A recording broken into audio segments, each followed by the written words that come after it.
আসসালামু আলাইকুম, আদাব। আমি অ্যাডভোকেট জাহিদ চৌধুরী।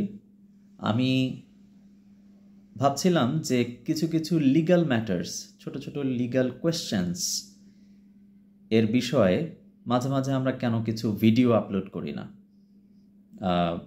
অনেক প্রশ্নই আমাদের অনেক সময় মাথায় আসে। এটা হতে পারে ইনকাম ট্যাক্স রিলেটেড, এটা হতে পারে ফ্যামিলি ম্যাটার রিলেটেড, এটা হতে পারে একটা কোম্পানি রিলেটেড, এটা হতে পারে কোনো ক্রিমিনাল কেসেস, সিভিল কেসেস, জমি জমা সংক্রান্ত বিষয়। তো অনেক বিষয় আসতে পারে, চাইল্ড কাস্টাডি আসতে পারে, ম্যারেজ ইস্যুস আসতে পারে, বিদেশে এক্সপোর্ট ইম্পোর্টের বিষয়ে আসতে পারে। হ্যাঁ, so lots of legal questions are there. So because I'm a regular practitioner, so I was thinking, why not make some videos on little issues and share those matters with you. And at the same time, I was thinking, why not talk about income tax today. পাশাপাশি আমি এটাও আপনাদেরকে একটু request করব যে আপনারাও কমেন্টে আমাকে জানাবেন যে কোন কোন বিষয় আপনারা জানতে চান। আমি ওটা নোট ডাউন করে আমি একটা একটা করে ভিডিও আপলোড করব, এটাই আমি চিন্তা করেছি। আজকে ছোট্ট করে ইনকাম ট্যাক্সের বিষয়ে একটু আলাপ আলোচনা করে ফেলি।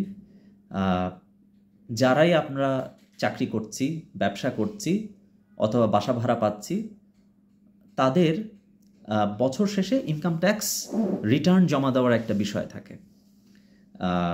ব্যবসায়ীরা যারা আছেন তাদের আবার ইনকাম ট্যাক্স, ব্যক্তি ইনকাম ট্যাক্স জমা দেওয়ার পাশাপাশি আবার অডিট রিপোর্টটাও রেডি করতে হয় ব্যবসায়ের ক্ষেত্রে, সেটাও আবার জমা দিতে হয়। So there R some rules যে আমরা কখন দিব। প্রশ্নই আসতে পারে যে আমরা কখন ইনকাম ট্যাক্সের রিটার্ন জমা দিব, কখন দিলে আমাদের জরিমানা হবে না। আমি গত কয়েক বছর আগে রিটার্ন ই3টা করে ফেলেছি, এখন পর্যন্ত রিটার্ন জমা দেইনি, সেই ক্ষেত্রে আমার জন্য রুলসটা কী হবে। So there are lots of questions that comes in our mind. ছোট ছোট করে অ্যান্সার করে ফেলি। এক, ইউজুয়ালি বাংলাদেশে আইনের ইনকাম ট্যাক্স রিটার্ন জমা দেওয়ার টাইম হলো নভেম্বরের 30।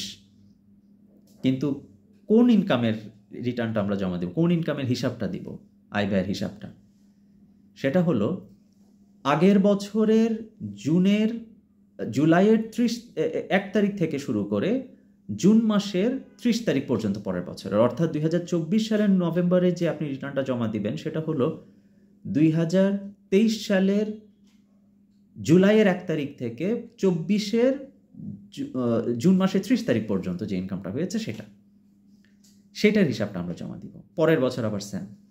এই বছর আবার টাইমটা এক্সটেন্ড করেছে যে নভেম্বরের 30 তারিখ না, ডিসেম্বরের 31 তারিখ।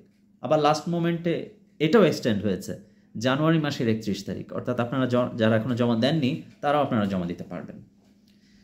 তো এটা গেল একটা বিষয়। দ্বিতীয় বিষয় হলো what about companies, limited company, তাদের অডিট রিপোর্ট জমা দিতে হয়। ব্যক্তি যারা আছেন, অর্থাৎ একজন ম্যানেজিং ডিরেক্টর, চেয়ারম্যান, ডিরেক্টর যারা আছেন, তাদের তো ব্যক্তি ইনকাম ট্যাক্সটা জমা দিতে হবেই, পাশাপাশি তাদের আবার কোম্পানির রিটার্নটাও জমা দিতে হবে। হোয়াট অ্যাবাউট দ্য প্রোপ্রাইটারশিপ বিজনেসেস, যারা প্রোপ্রাইটারশিপ, একক মালিকানার যে বিজনেস, তাদের আর অডিট রিপোর্ট রেডি করতে হবে না, তাদের ব্যক্তি যে রিটার্নটা আছে সেটার সাথেই জমা দিয়ে দিতে পারবেন। ছোট ছোট আমরা কয়েকটা প্রশ্নের অ্যান্সার করে ফেললাম, কয়েকটা কোয়েরিজ। কাইন্ডলি আমাকে জানাবেন যে এরপরে আর কোন বিষয়ে আমরা ভিডিও করতে পারি।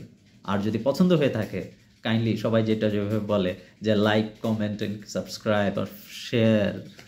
Thank you very much.